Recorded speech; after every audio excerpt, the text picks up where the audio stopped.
Hello friends, स्वागत आहे तुमचं आपल्या या यूट्यूब चॅनलवरती. मित्रांनो, चॅनलवर नवीन असाल तर चॅनलला सबस्क्राईब नक्की करा. ती नाहीच म्हणाली असती आणि जर तिला या लग्नाबाबत खरोखर नाही आक्षेप असते तर आत्ताही तिने ते स्पष्ट सांगितलं असतं. त्यामुळे जास्त चिंता करू नकोस, झोप आता. उद्या आपल्याला लग्नालाही उपस्थित राहायचं आहे ना. माहीत नाही, लग्नाच्या ऐवजी उद्या तिथे थर्ड वर्ल्ड वॉरचं दृश्य दिसल तर, असं म्हणत अनुषा व्यवस्थित झोपली. अविराजने तिला अलगद मिठीत घेतलं. तिच्या केसांवर हात फिरवत स्वतःशीच पुटपुटला, खरंच तू आजपर्यंत मला स्वीकारू शकली नाहीस का? कारण त्याच्या मनात अजूनही अनुषाने सांगितलेली तीच ओळ घोळत होती. ज्याच्यावर प्रेम केलं त्याला विसरून दुसऱ्याला स्वीकारणं कोणता विनोद आहे का?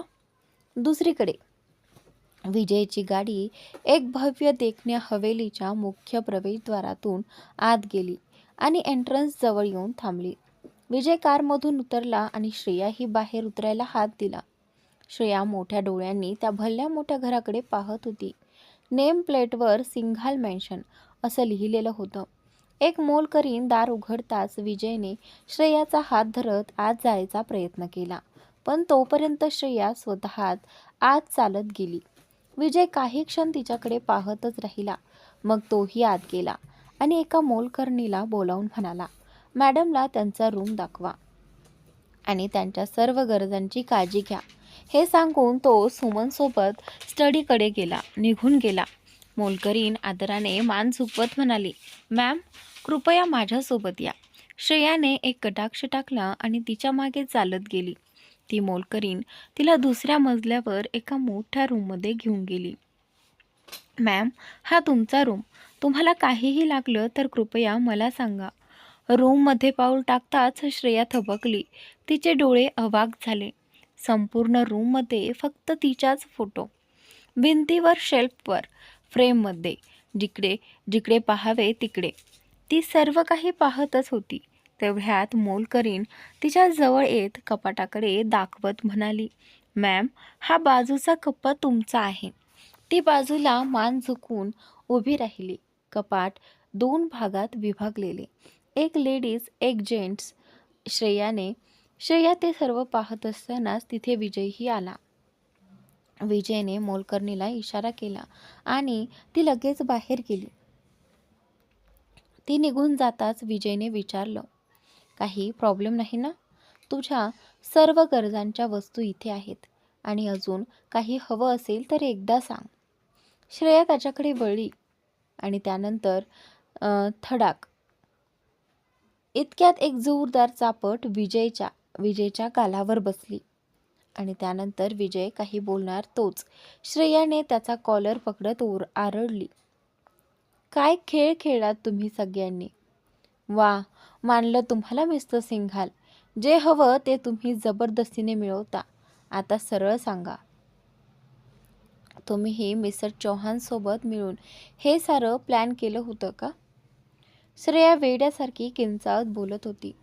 विजयने तिचे खांदे धरून तिला शांत करण्याचा प्रयत्न करत म्हणाला, तू काय बोलती आहेस? मी आणि तो घाणेरडा माणूस, मी त्याच्यासोबत मिळून? त्यावेळी विजयही आश्चर्यचकित झाला. श्रेयाने झटकन त्याचे हात दूर केले आणि पुन्हा किंचाळली, अच्छा, म्हणजे तुम्हाला काहीच माहिती नव्हतं. तुम्ही पार्टीला अचानक आलात. ठीक आहे, ते योगायोग म्हणू. मग हे काय आहे? हा सगळा रूम माझ्या फोटोनी भरलेला का आहे? त्यानंतर माझ्या वस्तू इथे आधीच कशा ठेवल्यात? उत्तर द्या. त्यावेळी विजयचा संयमही सुटत आला होता. त्याने मुठी घट्ट आवळल्या, डोळे काही क्षण मिटले आणि एक खोल श्वास घेतला. मग डोळे उघडून म्हणाला, तू नेहमीप्रमाणे मला चुकीचं समजते आहेस. हो, खरं आहे की मी काल मुद्दाम त्या पार्टीला गेलो होतो, पण मला अजिबात अंदाज नव्हता की तिथे असं काही पाहायला मिळेल. त्यानंतर मला तर वाटलं होतं की तुझ्या त्या नीच बापाला आपल्या दोघांबद्दल समजलं तर पैशाच्या लालसेपोटी तोच आपल्या लग्नाला तयार होईल आणि हे सगळं मी जे केलं ते फक्त आपल्या भविष्यासाठीच. जेणेकरून तू जेव्हा इथे येशील तेव्हा तुला कुठल्याही गोष्टीची अडचण येऊ नये. पण दुर्दैव असं की तू कधीच माझं प्रेम समजू शकली नाहीस. तू नेहमीच मला चुकीचंच समजत राहिली. इतकं बोलून तो वेगाने तिथून निघून गेला.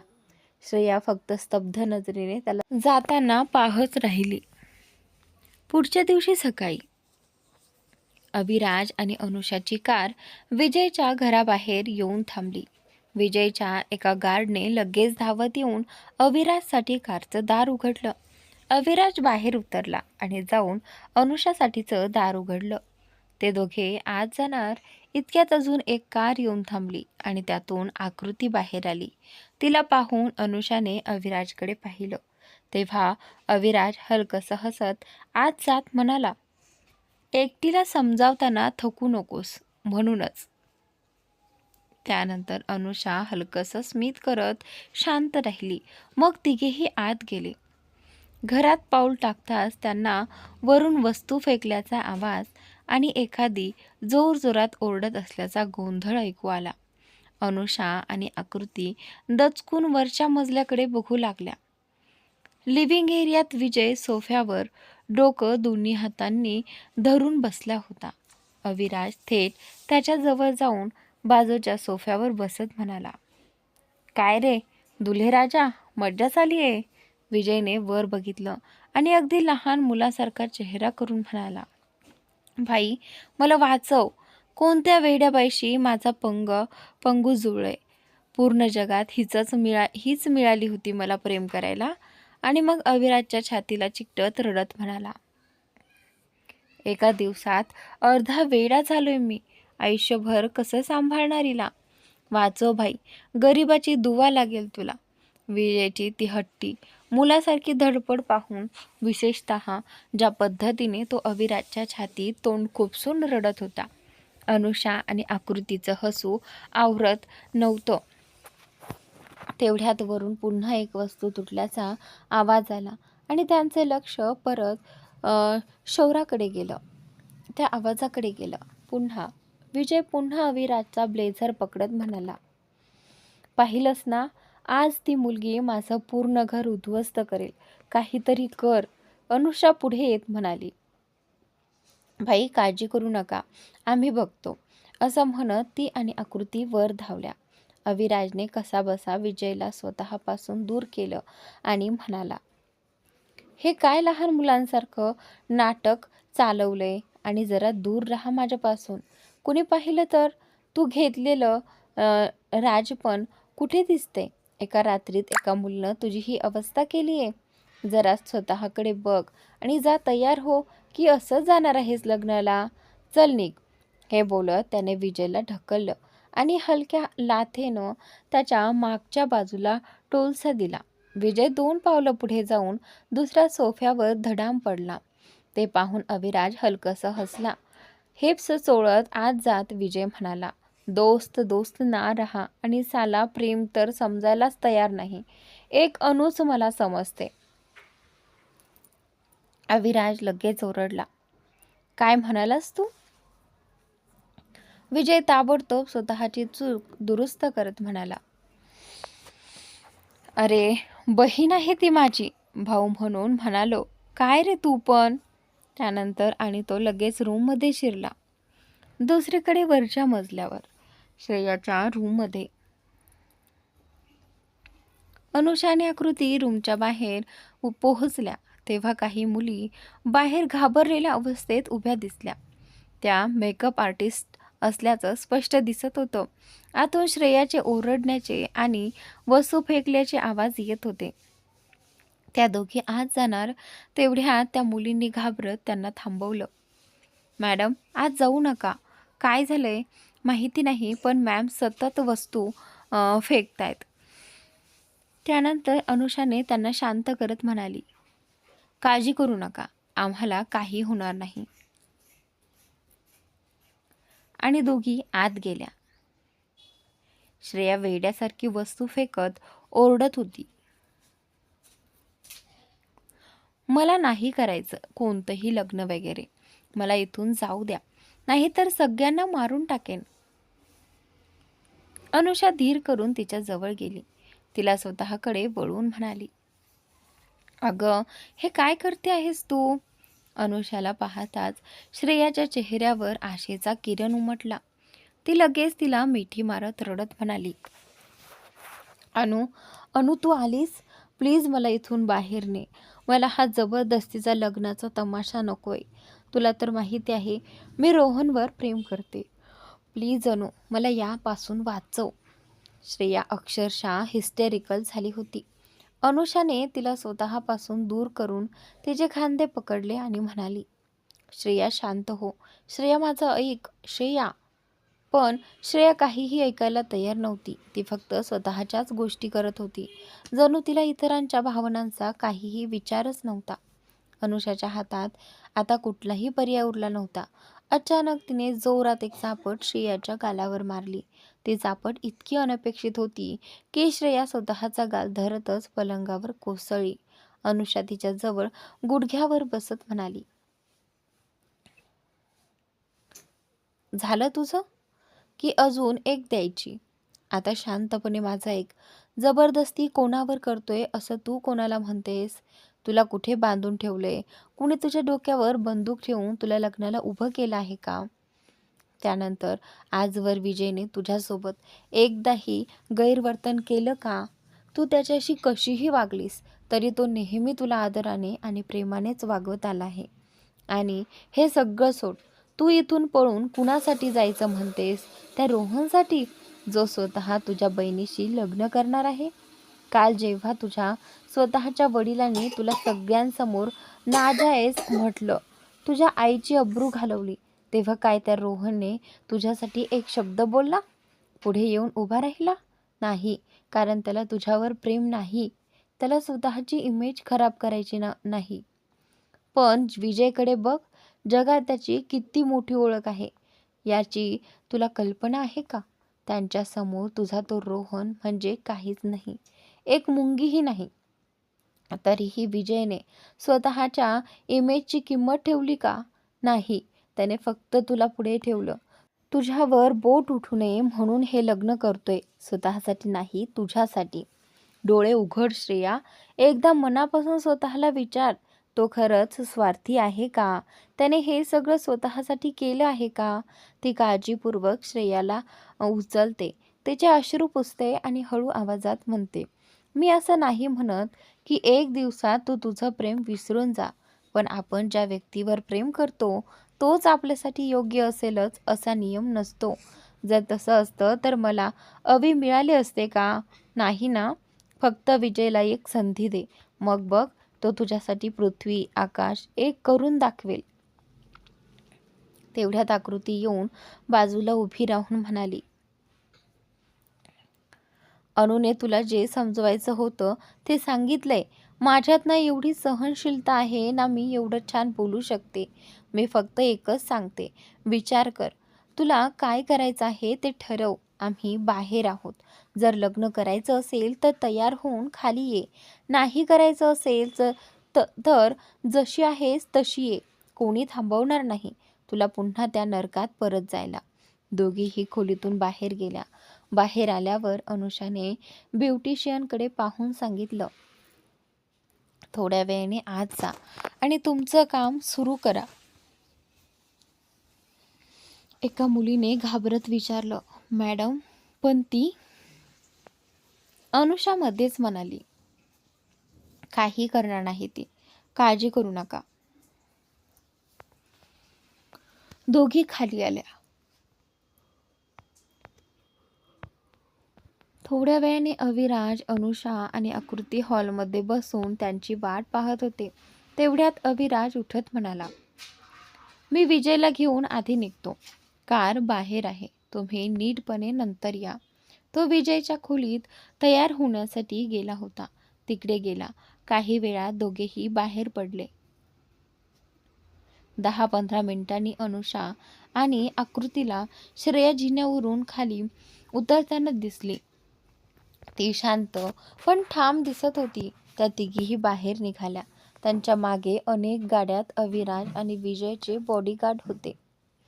समोर 1 तासानंतर गाड्या मॅरेज रजिस्ट्रेशन ऑफिससमोर थांबताच बॉडीगार्ड्सनी आधी उतरून त्यांना पूर्णपणे कव्हर केलं आणि मगच सर्वांना बाहेर उतरवलं.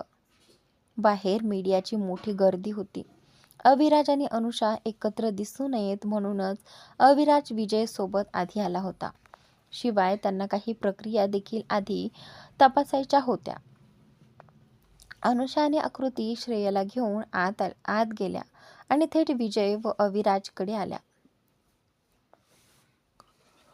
विजय वकिलाशी काही बोलत होता. मागे वळताच त्याचा श्वासच एक क्षण थांबला. त्याच्या समोर श्रेया उभी होती, लाल रंगाच्या साडीमध्ये ज्यावर सोन्याचं नक्षीकाम चमकत होतं.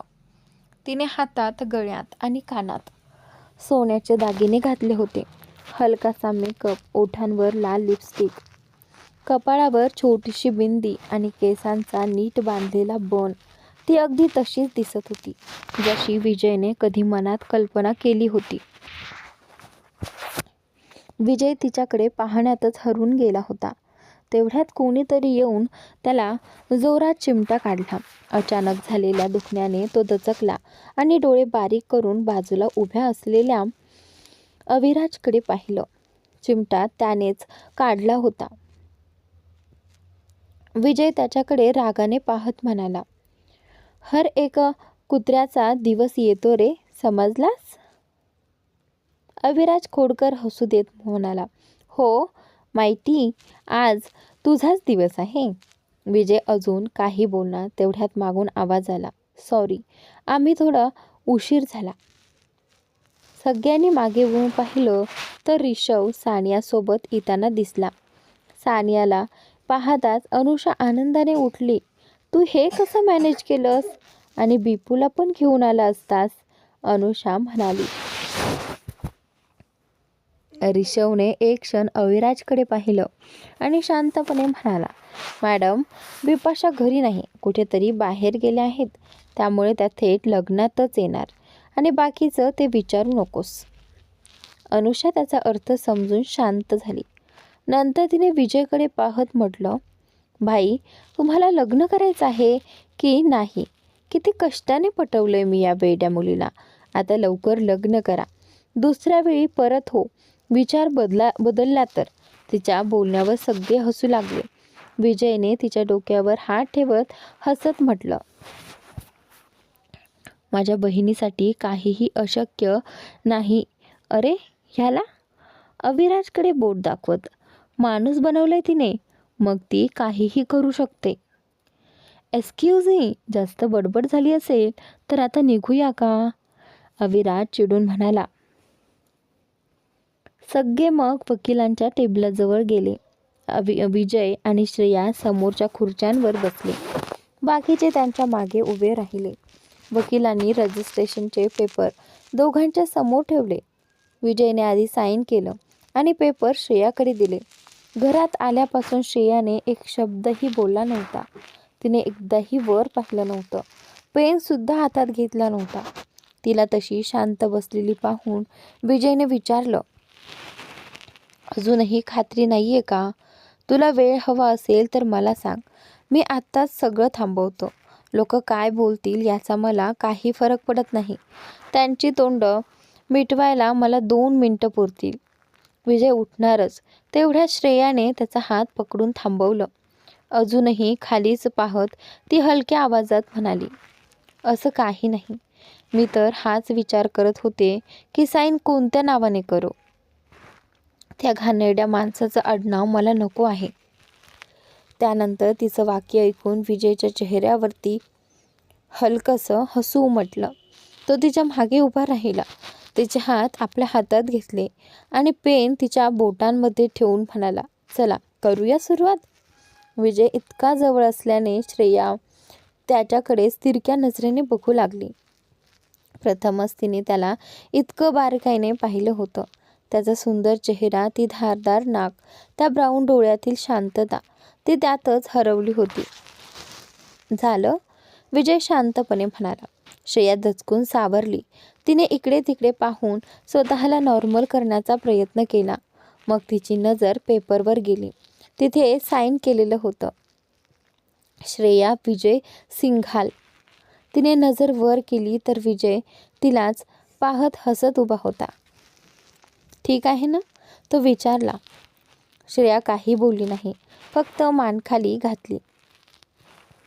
आणि त्यानंतर वकिलांनी साक्षीदाराच्या जागी साईन करण्यास सांगितलं. विजयच्या बाजूने अविराज पुढे येऊन साईन केली. पण श्रेयाच्या चेहऱ्यावर पुन्हा चिंता दिसू लागली. तिच्या बाजूने कोण साईन करणार? तेवढ्यात अनुषा पुढे झाली. मी आहे ना, तुझी मोठी बहीण, असं म्हणत तिने साईन केलं. हे पाहून विजयही हसला. श्रेयाच्या डोळ्यात मात्र कृतज्ञतेने पाणी साठलं. अनुषाने तिच्या गालावर हात ठेवत म्हटलं, असं का बघतेस? मन कबूल कर किंवा नाही, मी तुझ्यापेक्षा मोठीच आहे. दोघीही हसल्या. वकिलांनी पेपर आपल्या हातात घेत म्हणालो, तर मिस्टर अँड मिसेस सिंघाल, आजपासून तुम्ही दोघे अधिकृतरित्या पती पत्नी झाला आहात. अभिनंदन. अविराज सोडून सगळ्यांनी जोरात टाळ्या वाजवल्या. अनुषाने 2 हार आणून एक विजयला आणि एक श्रेयाला दिला. चला लवकर एकमेकांना हार घाला, ती म्हणाली. दोघांनी तसंच केलं. पुन्हा टाळ्या वाजल्या. फोटोग्राफरने त्यांचे फोटो काढले. श्रेयाला अनुषा, आकृती आणि सानिया यांनी एकामागोमाग येऊन मिठी मारत अभिनंदन केलं. विजयने एक नजर अविराजकडे टाकली आणि त्याच्याकडे जाऊन हात पसरवत म्हणाला, साले काय उभा बघतोयस, मला बधाई दे ना. असं म्हणत विजयने त्याला मिठी मारली. अविराजने त्याच्या पाठीवर 2दा हलके थाप मारली आणि म्हणाला, हो झाला, आता दूर हो. हे पाहून विजय त्याच्या कानाशी हळूच म्हणाला, खूपच चिडचिडा झालायस आजकाल. जर माझ्या जागी अणू असती तर असंच घट्ट धरून ठेवलं असतास. जणू सोडलं तर पळून जाईल. काय झालं? तिच्याशिवाय आजकाल कुणाचंही टचही आवडत नाही वाटते राजबाबूंना. अविराजची नजर अनुषावर गेली. ती खूप आनंदी दिसत होती. त्याने विजयला स्वतःपासून दूर करत म्हणाला, चल हट आता, तुझं लग्न नवीन आहे, जा तुझ्या बायकोला मिठी मार.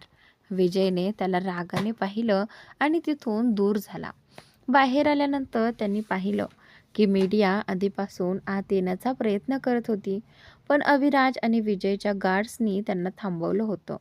सर्वांना बाहेर येताना पाहताच मीडिया त्यांच्यासमोर धावत आली, प्रश्न विचारू लागली आणि फोटो काढू लागली. अविराजने ऋषवला इशारा केला आणि स्वतः कारकडे निघाला. ऋषवने ताबडतोब बॉडीगार्ड्सना बोलावलं आणि अनुषा, आकृती, सानिया यांना सुरक्षितपणे बाहेर काढलं. समोर इतकी मीडिया पाहून श्रेयाने भीतीने विजयच्या ब्लेझरची बाजू पकडली. हे जाणवताच विजयने तिचा हात धरला आणि पायऱ्या उतरता उतरता मीडियाला म्हणाला. विजय आणि श्रेया हातात हात घालून चालत येताना पाहून सगळ्या मीडियाने फोटो काढायला सुरुवात केली. तेव्हा विजय बोलला, मी कालच सांगितलं होतं की आज आमची कोर्ट मॅरेज आहे.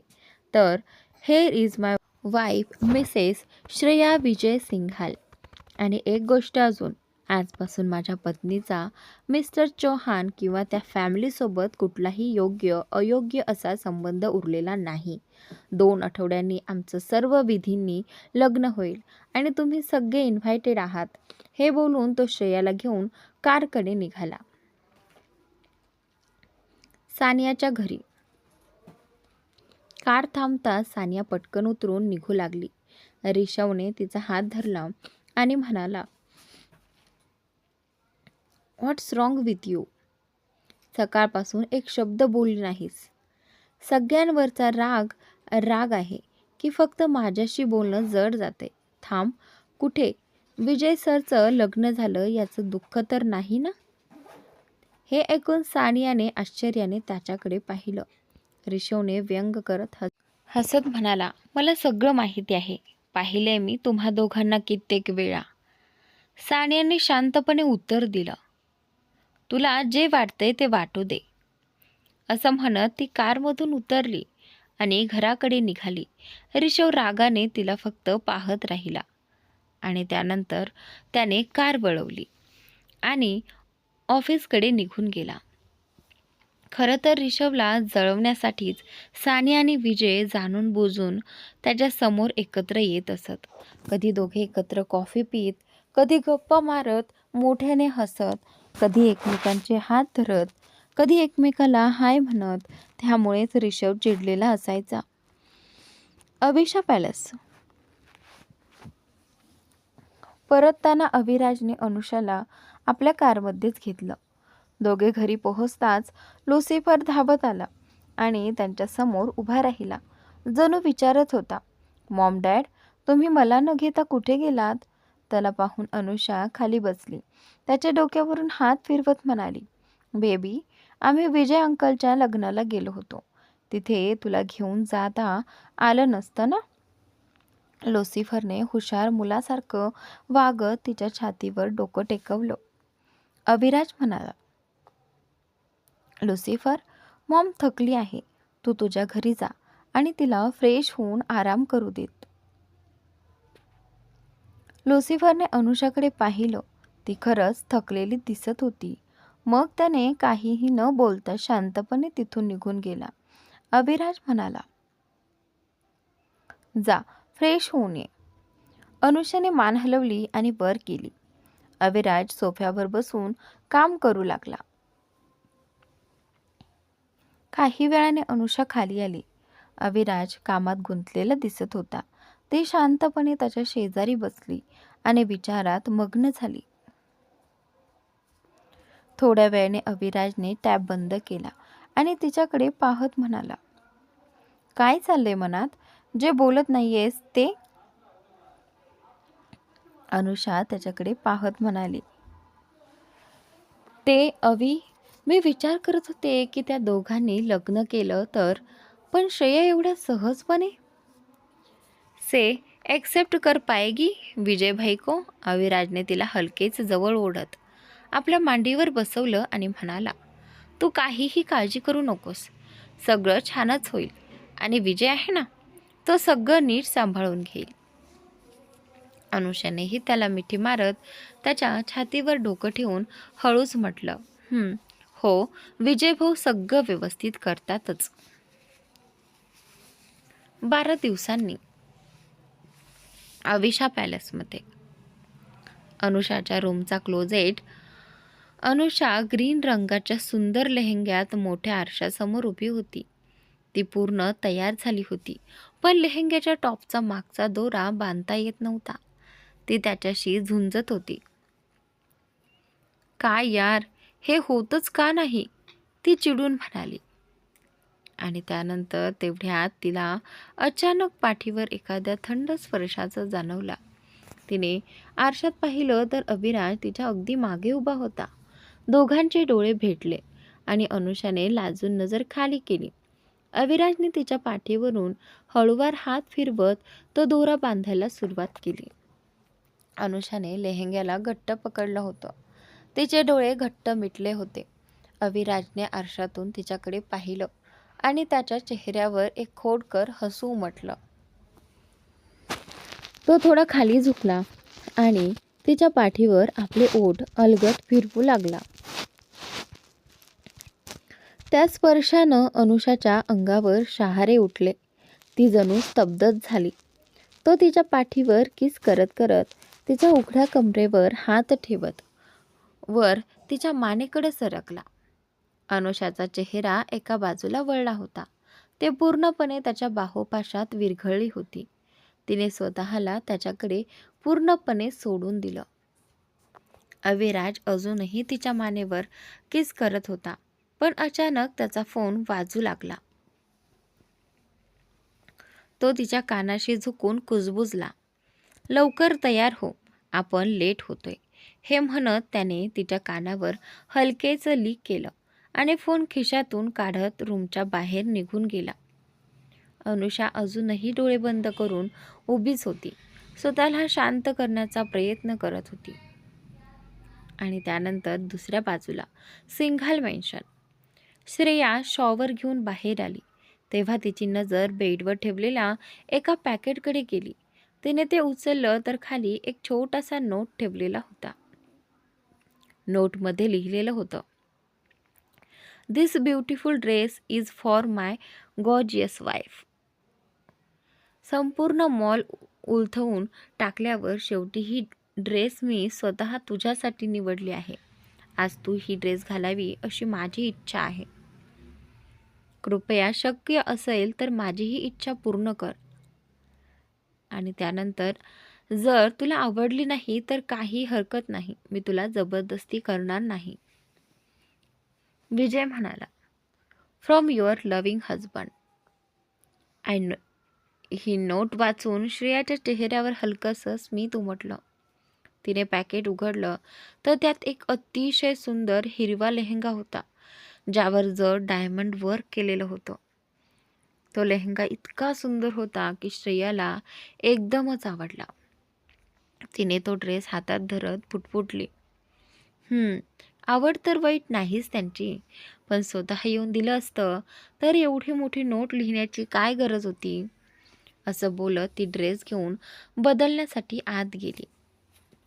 आणि त्यानंतर तेवढ्यात कपाटाच्या मागे लपलेला विजय बाहेर आला आणि पुटपुटला, माझं काय, काही वेड्या कुत्र्याने चावले का स्वतः तुझ्या समोर येऊन हा ड्रेस देऊ? कुठे तुला आवडला नाही तर तिथल्या तिथे थप्पड बसली असती. ड्रेसकडे पाहत तिच्या चेहऱ्यावरचा आनंद आठवून तो हसला आणि म्हणाला, पण खरं सांगू, जर स्वतः येऊन दिला असता तर तुझा तो एक्सप्रेशन बघायला मिळाला नसता. तो हळूच बाहेर जात पुटपुटला, चल रे विजय, आता लवकर निघ इथून, नाहीतर हिने तुला पाहिलं ना तर खऱ्या खऱ्या अर्थानं जिवंत पुरेल. संध्याकाळी साधारण 7 वाजता विजयच्या घराच्या लिव्हिंग रूममध्ये सुंदर सजावट केलेली होती. खूप पाहुणेही आले होते. आज विजय आणि श्रेयाची मेहंदी आणि संगीत दोन्ही एकत्र ठेवलं होतं. विजय अविराजसोबत उभा राहून काही लोकांशी बोलत होता. तेवढ्यात मेन डोअरमधून राधिकाजी आत आल्या. त्यांना पाहून विजय धावतच गेला आणि आनंदाने मिठी मारत म्हणाला, मॉम, तुम्ही आलात? राधिकाजींनी त्यांच्या केसांवरून प्रेमाने हात फिरवत म्हटलं, अरे, मुलाच्या संगीताला न येणारी मी कशी? मला काही जुन्या काळातील आई समजलास का? त्यांच्या बोलण्यावर विजयने त्यांच्या गालावर किस करत हसत म्हणाला, अरे माझी सेक्सी मॉम, तुम्ही अजूनही 20 वर्षांच्या वाटता. उमरपेक्षा लहानच वाटतेस तू. जर तू मला आधी भेटली असतीस ना तर श्रेयाला काही चान्सच मिळाला नसता. विजय हसतच म्हणाला. राधिकाजीने प्रेमाने त्याचा कान ओढत म्हणाला, अरे वा, आईशीच फ्लर्ट करणार? बर, आधी सांग, माझी सून कुठे आहे? विजयने जरा नाटकीपणे चेहरा वाकवत म्हटलं, मॉम, माझं लग्न आहे आज. काय करता आहात? येईल ना तुमची सून, थोडी वाट बघा. त्यानंतर तेवढ्यात सगळ्यांचं लक्ष जिन्यावर पडलं. अनुषा आणि श्रेया दोघीही खाली उतरत होत्या. दोघींनीही हिरव्या रंगाचा लेहंगा घातला होता आणि दोघी अक्षरशः अप्रतिम दिसत होत्या. एकदा पाहिलं की नजरा हटतच नव्हत्या. मीडियावालेही त्यांच्या फोटोंचा वर्षाव करत होते. विजय तर डोळे मोठे करून श्रेयाकडेच बघत राहिला.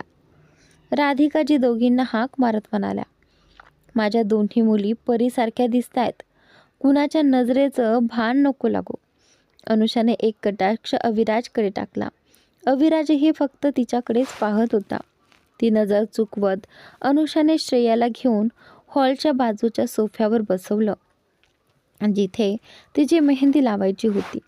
श्रेयाने खाली पाहत विजयकडे एक कटाक्ष टाकला. विजय तिला पाहून अक्षरशः थबकला होता. दोघांच्या नजरा जशा भिडल्या, श्रेयाने लाजून मान खाली केली. विजयच्या चेहऱ्यावर आपसुकच स्मित उमटलं. या काही दिवसात विजयने आपला स्वभाव छान ठेवत श्रेयाच्या जवळीक वाढवली होती. अनुषाच्या सांगण्यावरून श्रेयाही त्याला एक संधी देत होती. ती त्याच्याशी आधीसारखी वागत नव्हती, पण नॉर्मल आणि सभ्यपणे वागत होती. श्रेयाची कम्फर्ट जपण्यासाठी विजय स्वतःच रूम बदलून दुसऱ्या रूममध्ये झोपत होता. त्याने तिला वचन दिलं होतं की श्रेयाला अस्वस्थ वाटेल असं काही तो करणार नाही. अनुषा श्रेयाशी बोलत होती तेव्हाच तिने ऋषवला एकटं उभं पाहिलं. तिने त्याला बोलावून विचारलं, ऋषव, सोनी कुठे आहे? सानियाचं नाव ऐकताच ऋषवचे एक्सप्रेशन बदलले. अनुषाने ते टिपलेही. ऋषवने स्वतःला सावरत उत्तर दिलं, मॅम, कदाचित ती बिपाशासोबत आली असेल. कदाचित. अनुषाने शब्दावर भर देत परत विचारलं.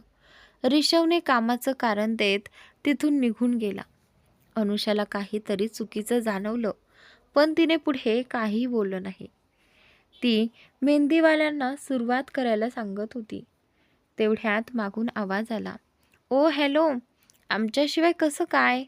अनुषा आणि श्रेया मागे वळल्या तर सानिया, बिपाशा आणि आकृती त्रिकुटासारख्या उभ्या होत्या. अनुषा लगेच उठली. तुम्ही उशिरा येता आणि चूक आमची. किती वेळ वाट बघत होतो आम्ही, असं म्हणत तिची नजर अचानक ऋषवकडे गेली. ऋषव मात्र डोळे विस्फारून सानियाकडेच पाहत होता. सानियाने हिरव्या रंगाचा फुल लेंथ सूट घातला होता, ज्यावर स्टोन एम्ब्रॉयडरी केलेली होती. केस मोकळे, मेकअपमध्ये फक्त काजळ आणि न्यूड लिपस्टिक. साधेपणातही ती सुंदर दिसत होती. ऋषवने तिला नेहमी ओव्हरसाइज पॅन्ट टी शर्टमध्येच पाहिलं होतं, थोडी गोंधळी पगलीसारखी. पण आज ती खूप सुंदर दिसत होती. आज तिला पाहून कुणाचंच लक्ष तिच्या हाईटकडे किंवा वजनाकडे जाणार नव्हतं. अनुषा हलकसं हसली आणि म्हणाली, चलो, आता उशीर होतोय. रात्रभर वेळ नाही आहे आपल्याकडे. अजूनही लग्नाची तयारी आहे, असं म्हणत ती सगळ्यांना घेऊन श्रेयाजवळ गेली. सगळे श्रेयाच्या ड्रेसची खूप प्रशंसा करत होते. श्रेयाने नजर वळवून विजयकडे पाहिलं. तो तर तिलाच प्रेमाने न्याहाळत बसला होता. विजयच्या नजरेने तिचे गाल लाल बुंद झाले. मेहंदीवाल्यांची कामं सुरुवात झाली होती. सानियाने पूर्ण हॉलकडे एक फेरी मारली. सगळे त्यांच्या कामात व्यस्त होते. तर मित्रांनो, आजचा भाग इथे संपलेला आहे. पुढील भाग नक्की पहा.